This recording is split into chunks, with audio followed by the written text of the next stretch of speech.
এই দেশের ভিতরে আর সেই মানব রচিত, সেই আব্রাহাম লিঙ্কন রচিত গণতন্ত্র, সেই আমাদের পাশের রাষ্ট্র ভারত ধর্মনিরপেক্ষতাবাদ এবং সেই সমাজতন্ত্র আর বাংলার জমিনে চলতে দেওয়া হবে না। বাংলার জমিনে একমাত্র আল্লাহ এবং আল্লাহর রাসূলের নীতি আদর্শ চলবে। এই শপথ এখান থেকে নিয়ে আমাদের কার্যক্রম সর্বত্র পৌঁছে দিতে হবে। সাথে সাথে আমি সরকার রয়েছেন, আপনারা বাংলাদেশ ৯৯% মুসলমানের দেশ।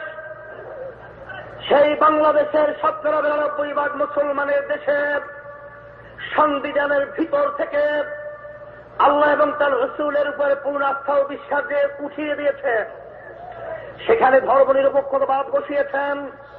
আমি সরকারকে স্মরণ করিয়ে দিতে চাই, আপনি আল্লাহর পূর্ণ আস্থা ও বিশ্বাসে উঠালেন তাদেরকে খুশি করার জন্য।